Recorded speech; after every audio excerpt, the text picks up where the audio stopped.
Hello friends, Saini study points में एक बार और आपका स्वागत है।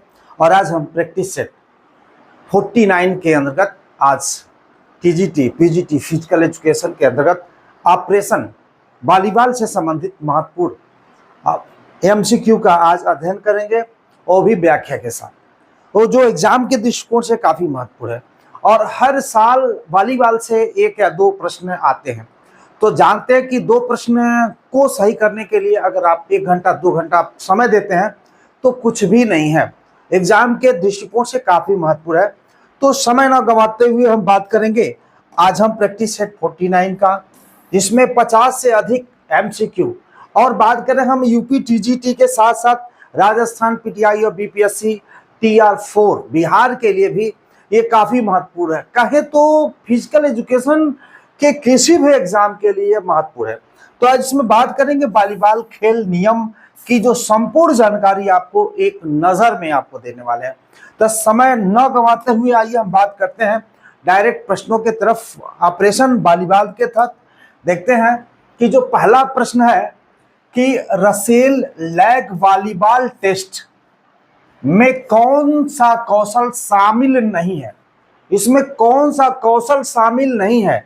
तो इसमें जो है ऑप्शन डी है, जो ब्लॉकिंग है, ये आपका इसमें शामिल नहीं है। स्पेशल देखिए, रसेल लैग वॉलीबॉल टेस्ट जो है 1940 में मुख्य रूप से 2 घटक शामिल हैं, जिसमें सर्विस और जो वाइलिंग, यानी हम कह सकते हैं ये दोनों मुख्य रूप से शामिल है। लेकिन इसमें भी है, लेकिन इसमें शामिल कौन नहीं है? तो ब्लॉकिंग इसमें शामिल नहीं है। तो ऑप्शन डी आपका सही उत्तर है।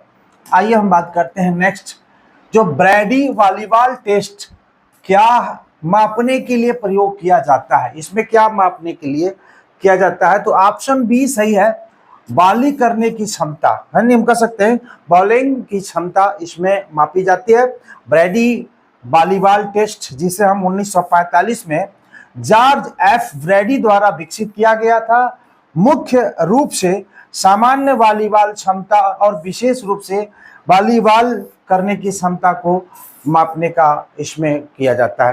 तो 2 प्रश्न हम आपको व्याख्या के साथ लाए, और आइए नेक्स्ट प्रश्न देखते हैं कि एक नज़र में हम सबका एमसीक्यू बनाएंगे तो बहुत ज़्यादा हो जाएगा, इसलिए हमने एक ही नज़र में, जैसे वॉलीबॉल का आविष्कार हम बात करते हैं 1895 में हुआ था, जिसको वास्तविक नाम क्या था? मिंटो नेट था।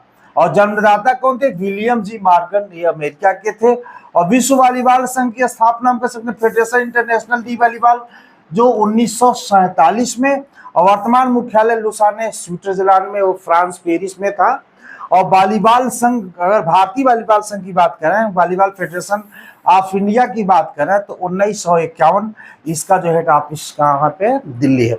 तो ये एक नज़र में सबको ऑब्जेक्टिव बनाएंगे, बहुत ज़्यादा प्रश्न हो जाएगा। तो एक नज़र में हम बात करते हैं, और वॉलीबॉल को देखते हैं कब और किस खेल में शामिल किया गया। तो ओलंपिक खेलों में शामिल किया गया 1964 टोक्यो ओलंपिक, और एशियाई खेलों में 1958 टोक्यो।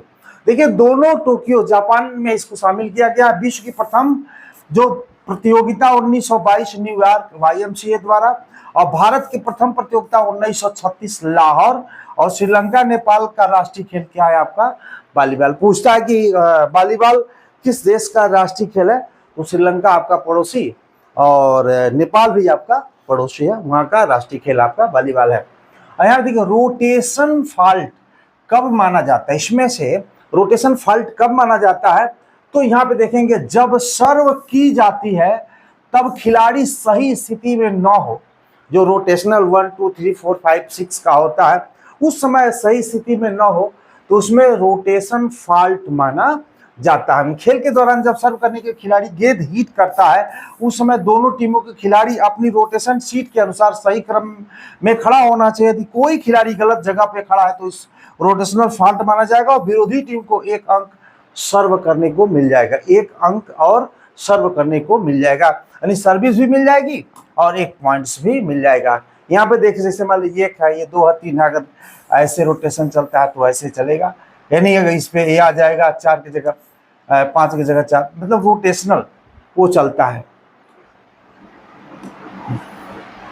साइड आउट शब्द का प्रयोग किसके लिए किया जाता है? साइड आउट जब रिसीविंग टीम सर्विस टीम को हरा करने का अधिकार प्राप्त करता है, यानी हरा कर सर्व मतलब हरा करके और पुनः सर्विस को प्राप्त करता है, उसी हम कहते हैं साइड आउट। यहाँ देखिए, जब सर्विस करने वाली टीम अंक हार जाती है और सर्विस का अधिकार दूसरी टीम को मिल जाता है। जब रिसीविंग टीम जो रिसीव करती है सर्विस टीम को हरा देती है और सर्व करने का अधिकार स्वयं प्राप्त कर लेती है, उसी को हम कहते हैं, क्या कहते हैं, साइड आउट। साइड आउट शब्द किस खेल का है, तो हम कह सकते हैं वो वॉलीबॉल का है। अगर आप चाहते हैं बेहतर पीडीएफ, अब तक जितने हमने क्लासेस लिए हैं उनका कलेक्शन पीडीएफ बुक के रूप में, ऐसे नहीं कि इसका स्क्रीनशॉट आपका हम बना दिए हैं, जैसे तो बिल्कुल बुक की तरह आपको खुलेगा।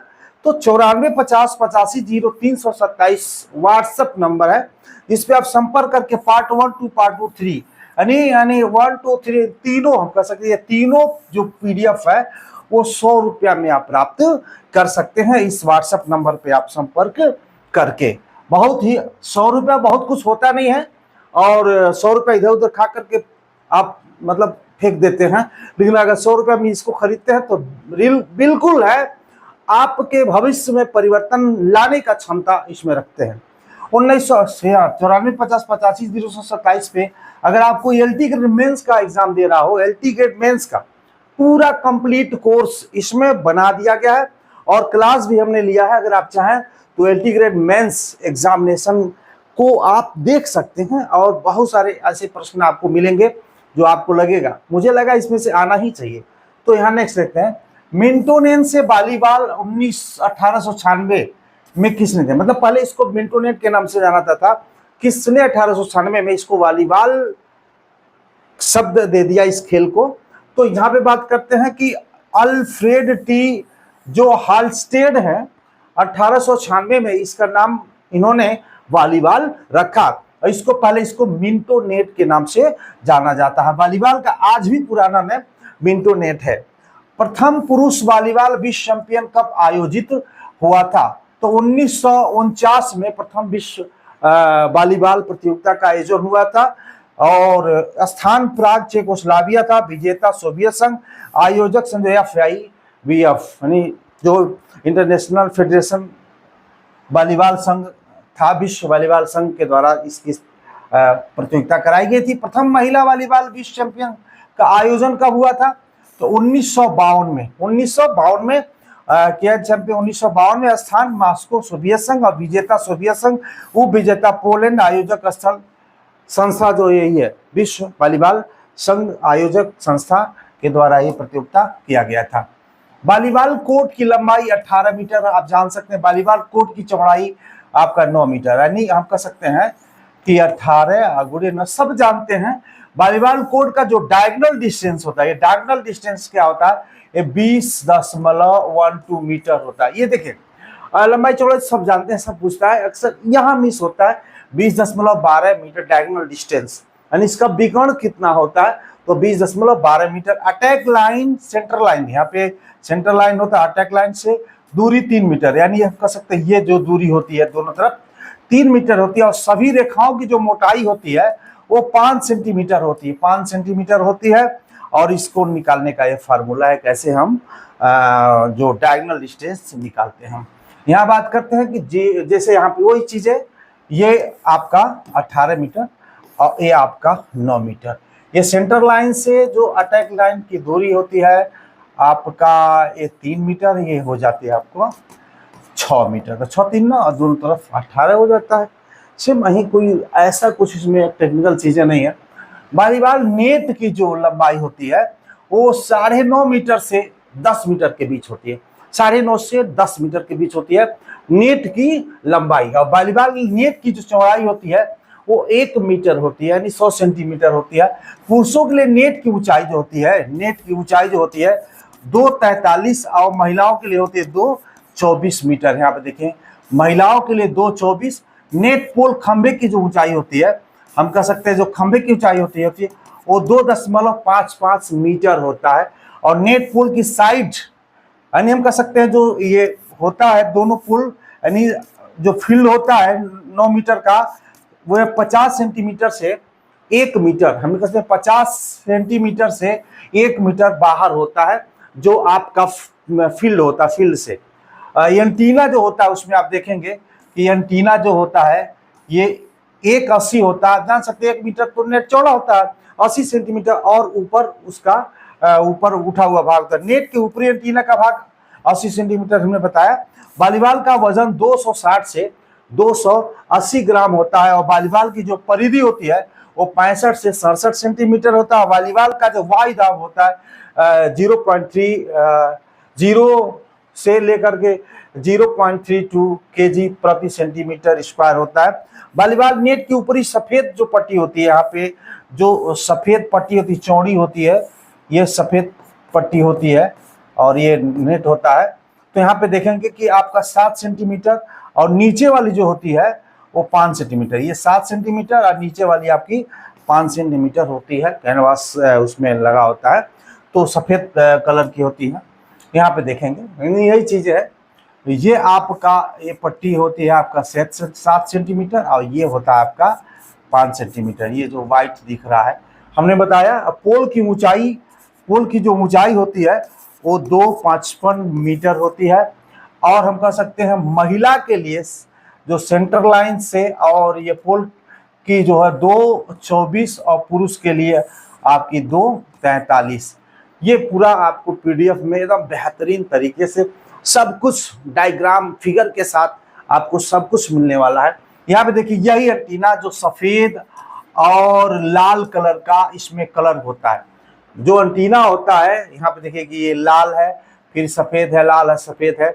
और ये जिसकी चौड़ाई हमने अभी आपको बताया कि 1 मीटर यानी 100 सेंटीमीटर होती है और 80 सेंटीमीटर जो होता है ये नेट से ऊपर एंटीना होता है। इसका डायमीटर जो होता है 10 mm होता है। इसकी मतलब एंटीने की मोटाई जो होती है वो 10 mm होती है।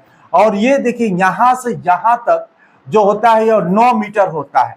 वो बताया कि नेट की जो लंबाई होती है 9.5 से 9.5 मीटर की होती है, थोड़ा बहुत बाहर निकला होता है।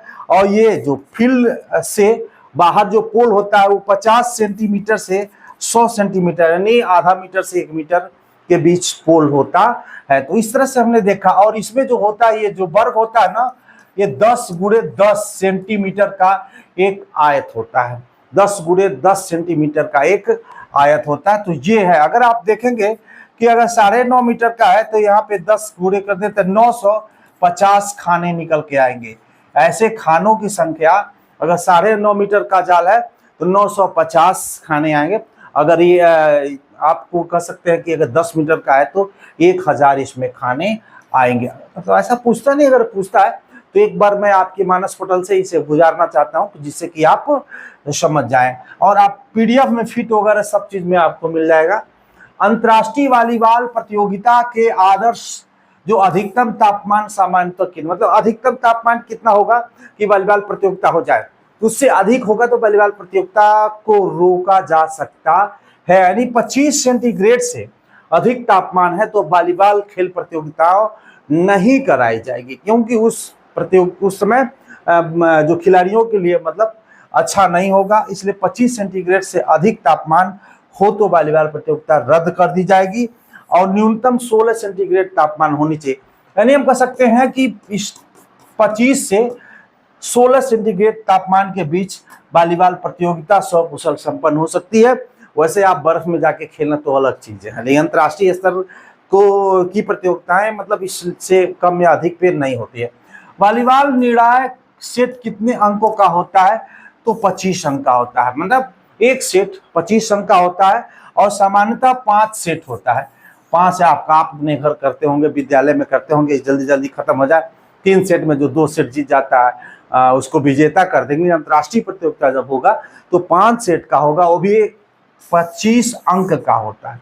25 अंक का होता है नहीं, जो 4 सेट होता है ना वो 25 अंक का होता है, जो 5वां सेट होता है वो 15 अंक का होता है। और इसमें 2 का लीड होता है, यानी 2 का लीड होता है और इसमें से जो 3 जीत जाता है वो विजेता घोषित कर दिया जाता है। नेक्स्ट बात है, जो स्पाइक शब्द किस खेल से संबंधित है तो मैं पढ़ा रहा हूँ वॉलीबॉल तो वॉलीबॉल से, लेकिन आपको सारा वॉलीबॉल का थोड़ी देगा। स्पाइक शब्द किससे है तो वॉलीबॉल से स्पाइक आक्रमणात्मक शॉट होता है जिसमें खिलाड़ी गेंद को जोर से प्रतिद्वंदी कोर्ट में मारने का काम करता है स्पाइक। स्पाइक तो इसमें होता है वॉलीबॉल से, ये वहां फंसाएगा आपको, जब अकेला जब प्रश्न होगा तब वहां आपको फंसाता है। यहाँ वॉलीबॉल में जो पोजीशन 2 होता है कोर्ट के किस भाग में होता है, अब मैं पोजीशन 2 यहाँ पर वॉलीबॉल कोर्ट को 6 जोन में बांटा जाता है, 6 खिलाड़ी होते हैं, 6 जोन में बांट दिया जाता है। तो यहाँ पे देखिएगा हमने 1 2 3 4 5 6 यहाँ पे देखिएगा ये जो 2 है राइट फ्रंट में है, कहाँ पे ये 2 यहाँ पे देखिएगा तो फ्रंट राइट, ऑप्शन सी आपका सही उत्तर है, फ्रंट राइट में, यानी पोजीशन 2।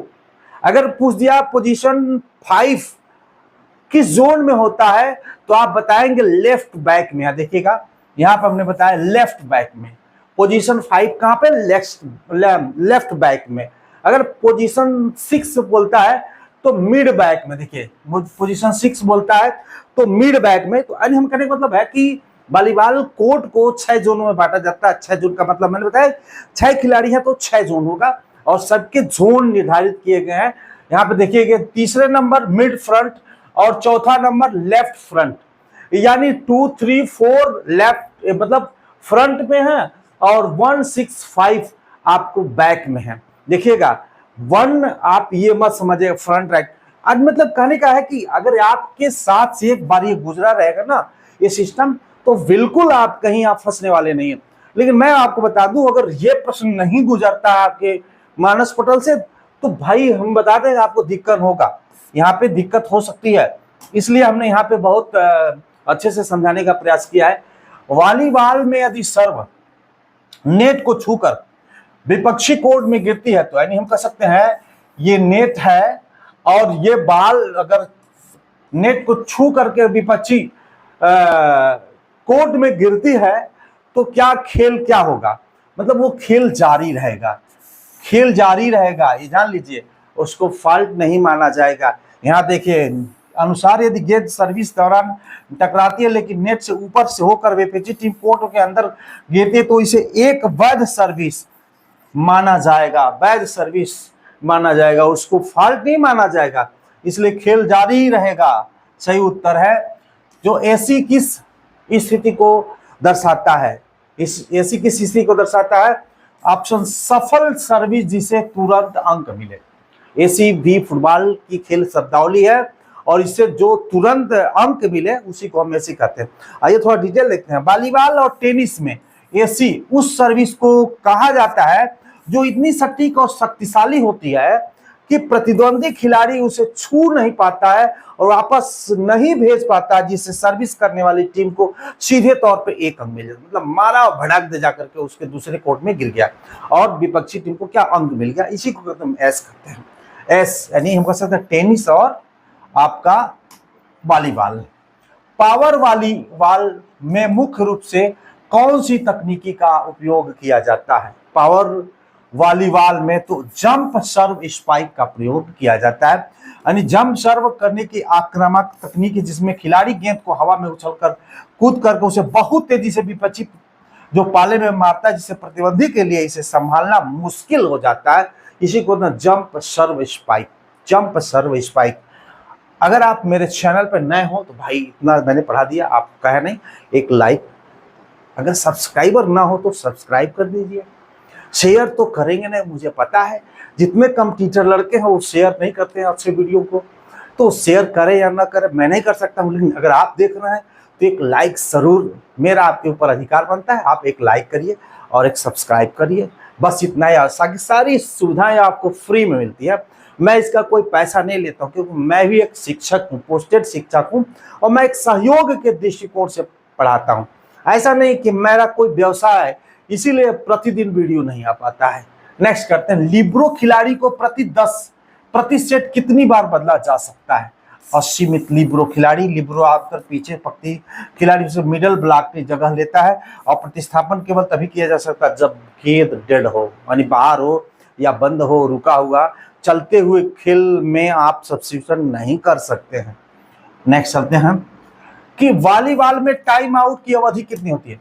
अब टाइम आउट पे मैं आज 5-6 प्रश्न लेके आया हूं, जो आपको एक प्रश्न टाइम आउट से आता है मैं नहीं चाहता हूं कि आपको टाइम आउट आपको फंसा दे। तो टाइम आउट 30 सेकंड का होता है, 30 सेकंड होता है। यानी हम कह सकते हैं एक सेट में अगर एक चीज आ जाए कि एक सेट में कितने टाइम आउट होता है, हम कह सकते हैं 1, 2 या 3 या हम कह सकते हैं 4। एक सेट में कितने टाइम आउट होते हैं इस तरह से पूछ दिया तो 4 होते हैं। कितने होते हैं? 4। क्योंकि एक सेट में एक टीम को 2 टाइम आउट मिलते हैं और दूसरी टीम को भी 2 टाइम, तो दोनों तोड़ देंगे तो 4 टाइम आउट मिलेगा। यानी एक सेट में 4 टाइम आउट होते हैं और एक टीम को 2 टाइम आउट होते हैं। यानी वो 30-30 सेकंड का समय होता है।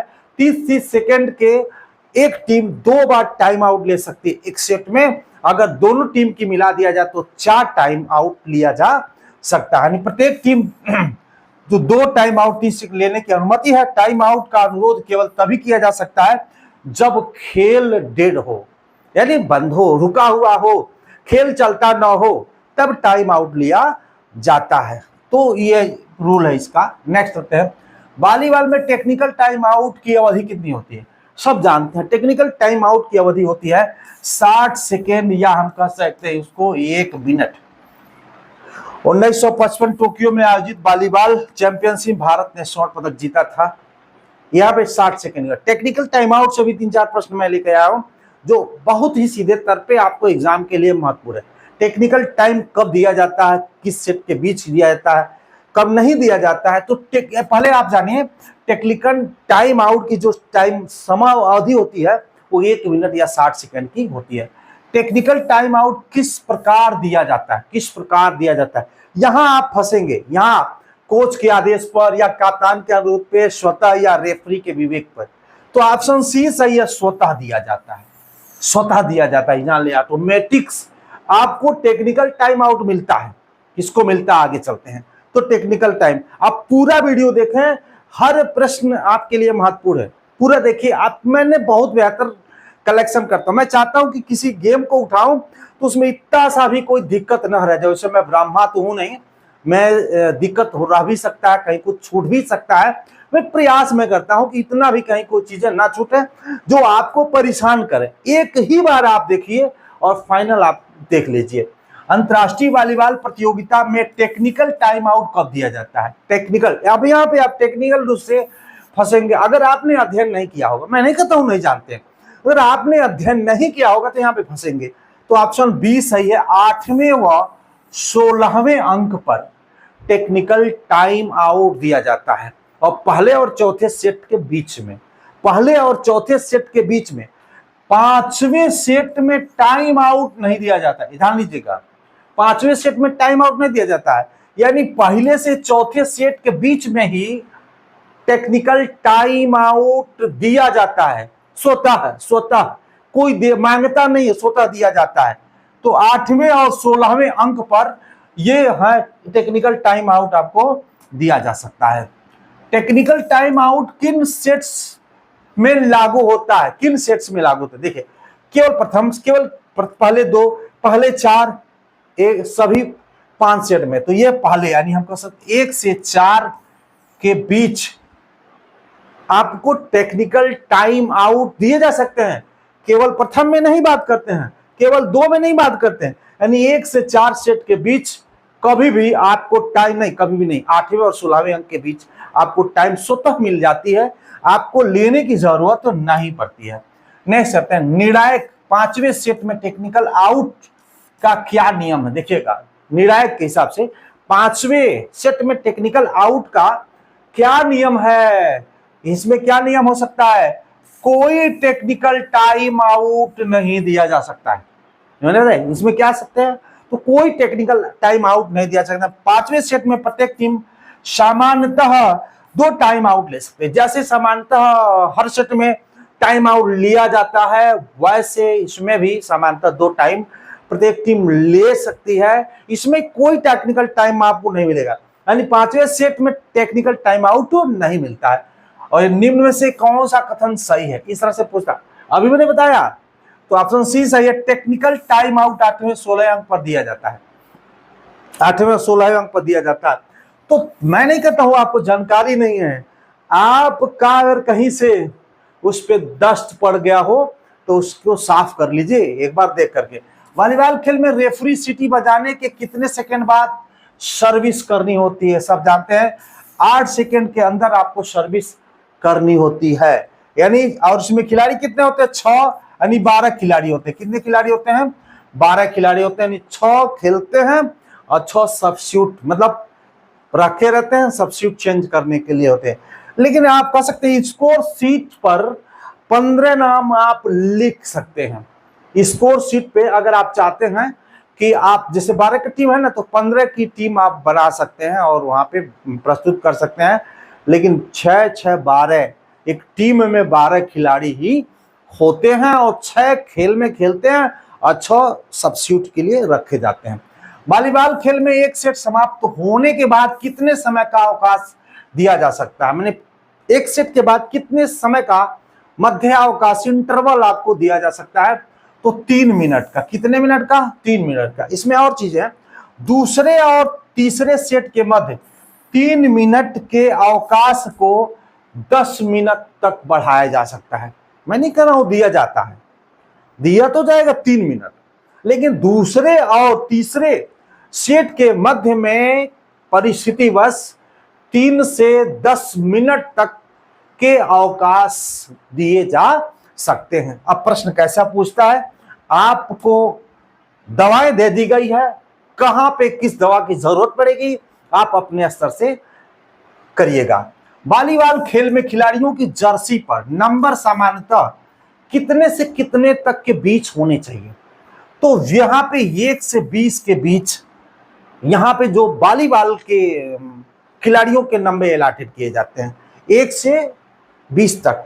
और छाती पर 15 सेंटीमीटर और पीठ पे आपका 20 सेंटीमीटर और 2 सेंटीमीटर इसकी मोटाई होनी चाहिए। इससे छोटा नहीं होना चाहिए। 15 और 20 सेंटीमीटर से छोटा नहीं होना चाहिए।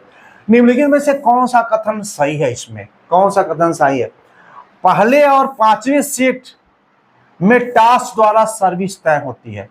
यानी आप देखेंगे जब खेल शुरू होती है तो टॉस किया जाता है। टॉस कौन करता है?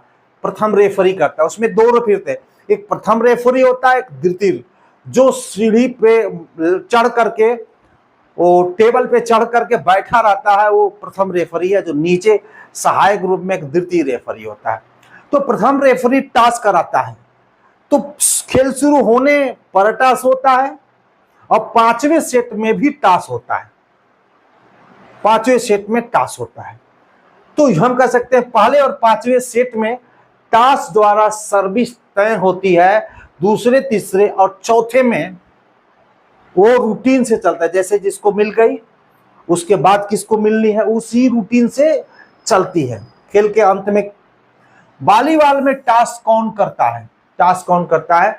तो ऑप्शन सी सही है, प्रथम रेफरी करता है। प्रथम रेफरी के द्वारा टॉस किया जाता है। वॉलीबॉल में पेनाल्टी क्षेत्र का आकार कितना होता है? देखिएगा, आप सोचेंगे वॉलीबॉल में पेनाल्टी क्षेत्र कहां से आ गई, पेनाल्टी एरिया कहां से आ गई? तो 1 × 1 मीटर का होता है। पेनाल्टी क्षेत्र का उपयोग दंडित खिलाड़ी को रखने के लिए किया जाता है। दंडित खिलाड़ी जब तक मतलब कोई दुर्व्यवहार करता है तो उसको दंडित खिलाड़ी का जो निकाल दिया जाएगा, या रेड कार्ड, येलो कार्ड, जो भी है कार्ड के द्वारा उसको दिखा करके उसको निकाला जाता है। किस तरह का दंड है उसमें, तो यहाँ पे जो पेनाल्टी एरिया होता है उसमें उसको बैठा दिया जाता है। जब तक वो सेट समाप्त नहीं होता तब तक उसे पुनः खेलने की अनुमति नहीं दी जाती है। वॉलीबॉल में पेनाल्टी एंड लाइन के पीछे फ्री जोन में बनाया जाता है। पेनाल्टी एंड लाइन के पीछे फ्री जोन में बनाया जाता है। वॉलीबॉल खेल में निम्न से कौन सा कथन सही है? इसमें कौन सा कथन सही है? यहां पे देखिएगा, वार्म अप क्षेत्र 1 × 1 मीटर होता है? नहीं होता है। ऑप्शन बी सही है। जो वार्म अप क्षेत्र होता है वो 3 × 3 मीटर का होता है। कितना होता है? 3 × 3 मीटर का होता है वार्म अप क्षेत्र। वार्म अप क्षेत्र। नेक्स्ट चलते हैं, लिब्रो रिप्लेसमेंट जोन कहां स्थित होता है? लिब्रो रिप्लेसमेंट जोन कहां स्थित होता है? देखिएगा, ऐसे भी प्रश्न पूछता है वही हम फंसते हैं। बाकी तो सब लंबाई चौड़ाई, वॉलीबॉल का वजन, उसकी परिधि, उस नेट की ऊंचाई, सब हम सबको जानते हैं, सबको जानते हैं।